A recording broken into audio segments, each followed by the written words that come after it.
Hello everyone, today we're going to be taking a quick look at the prop firm Toptier Trader. I'm going to be identifying a few things that I like about the firms and a few things that I think you should be aware of and keep in mind before you purchase an account with them. So definitely stay tuned and let's find out what the pros and cons of this firm are. And first of all, of course, we're going to start with their website. Now right away, has a very clean look, very nice in the prop firm industry. And I want you guys to remember the specific phase or specific page down here.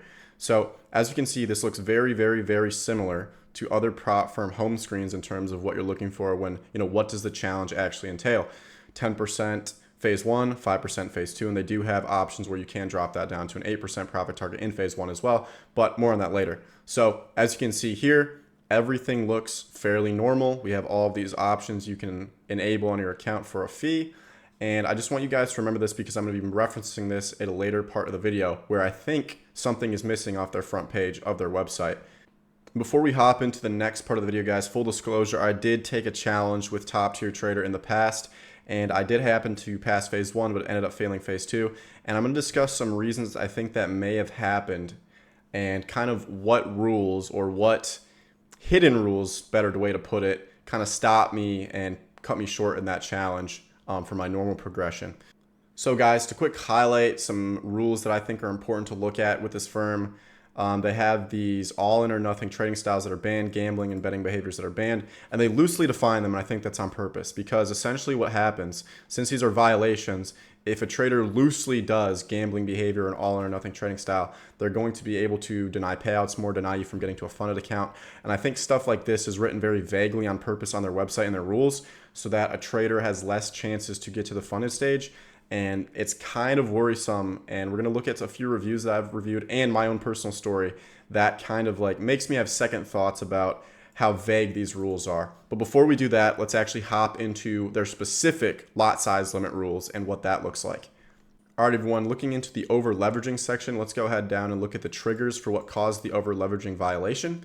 So right here we have a few numbers and a few things kind of thrown up that don't really give the trader an exact idea as to what they're looking at. So we're actually going to hop over to an example. Now, before we hop over to the example that I've constructed for us using rough numbers, let's go ahead and actually look at their calculator for this. This can be a little bit tough to understand if you're just trying to do it in your head, but they do in fact require a little calculation for you, which is helpful. But once again, this particular part of the website is a little bit hidden. As you can see, if we go to all collections, rules for accounts, you read through all of these. And if you're reading just like this, you might say, oh, well, risk management and strike policy, what's that? Examples of over-leveraging. Now you have to understand that most people, unless they're, and unfortunately, this is the unfortunate case, but most people aren't reading the rules right away when they buy the account. That's just not the reality.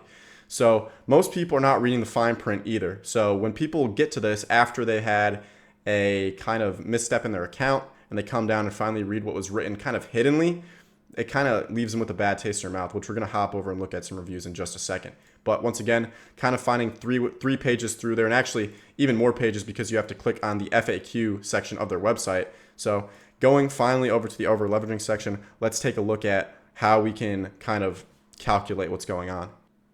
All right, guys, here we are in my quick calculations. Now, just to preface this, these are rough calculations, so these are not going to be exact. And in fact, if you're using this as a guide for your trading, I would recommend using less or a lower lot size limit than the max I've described. In fact, I think it is even a little bit less than this. So I would not recommend using the max limits that I've described on the right side here. I would use lower than these just in case, including fees and spread and whatnot. I would use less than this. All right, so kind of looking at this through an 100K account example, let's actually see what we can do here. So as you can see on the left here, Forex and major currency pairs, a violation occurs if the total open position generates a profit or loss greater than 25% of the initial daily drawdown with a 10 pip movement.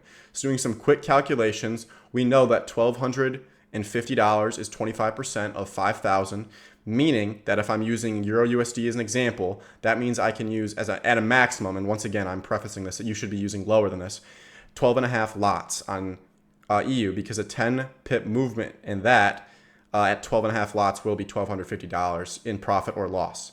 So Same kind of applies for Bitcoin. And in fact, cryptocurrencies actually have it a little bit worse in my opinion. You're only able to do a max lot size of 2 Bitcoin, right? Because 1 Bitcoin, if it moves $500 in price, that's $500 because it's a 1-to-1 ratio with 1 lot on Bitcoin. So at 2, you're already at the max at 1,000. So really, their cryptocurrency leverages are quite low. Now, if you're trading a lower price coin, for example, like Ethereum, this actually might be better. But trading Bitcoin on this site, in my opinion, your restriction on your lot size is a little low. So I'd kind of recommend sticking to stuff like Ethereum and Solana if they offer it. Moving on, indices, also the same kind of thing. Not a lot of leverage for things like indices, US 30 being the most popular. And same goes for gold in the 10 pip, 12.5% initial drawdown limit, which I feel like this calculation can be a little confusing because, when you buy an account challenge, you think, okay, I have whatever my daily drawdown limit is to use however I want. Wrong. For top tier trader, you're actually kind of limited in what ways you can use that. So keep that in mind when going ahead and taking account with them. Moving on. Let's look at some upset customers from these issues, and I'm going to touch on my own personal story and what happened with me with this specific firm as well. So as you guys can see, once again, they do have a overwhelmingly high reviews. Now, Trustpilot isn't exactly the most trusted anymore, as there has been stories of fake reviews, but they do still have an overwhelmingly positive reviews on their website. So, but taking a look at a few of the 1 stars. As you guys can see, if you just quickly glance over them, I'm not going to read them all out for you, but these guys are basically talking about the same things that I was talking about on the hidden lot size limit rules.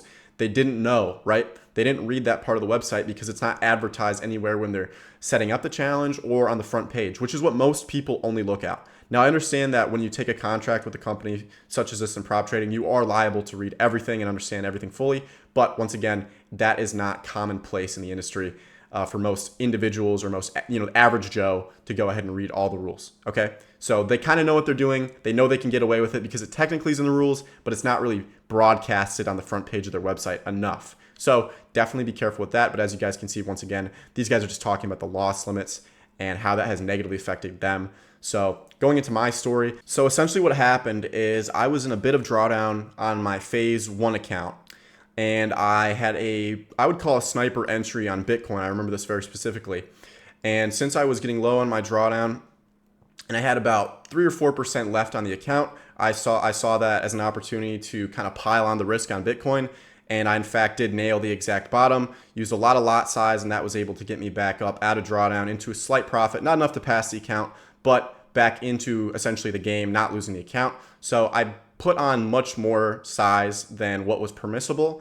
And as I was kind of looking around the internet, I saw that that lot size limit rule. So later on, about a week later, when I passed the challenge, I was contacting support and they said, well, when you pass phase 2, you're going to have to redo phase 1.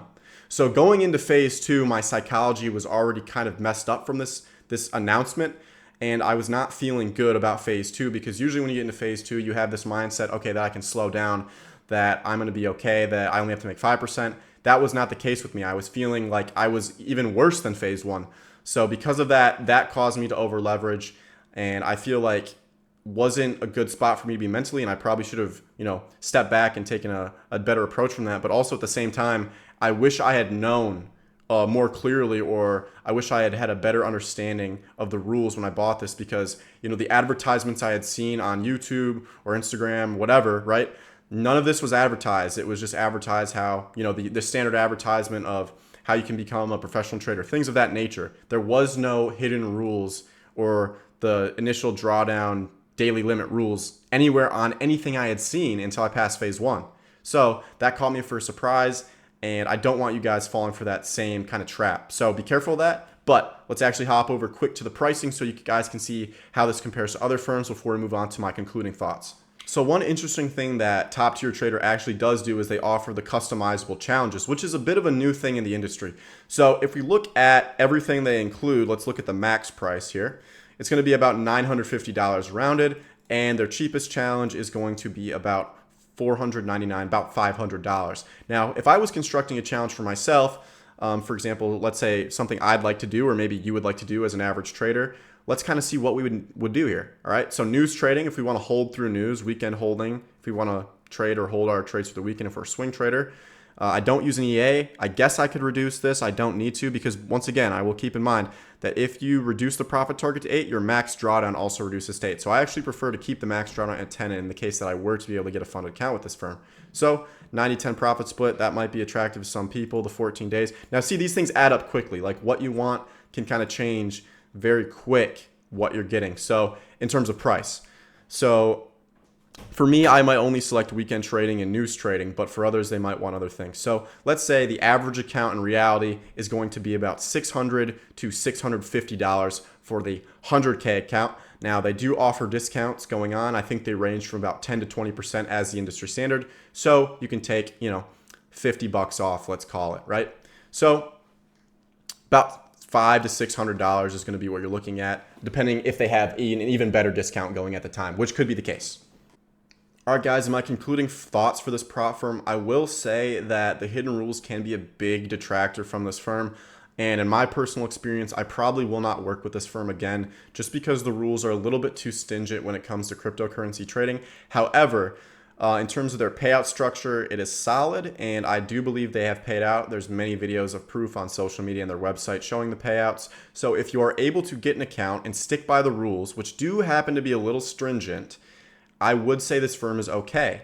Now, also at the same time, since the rules are so strict on this firm, many traders are not going to be able to get a payout even if they can pass the challenge.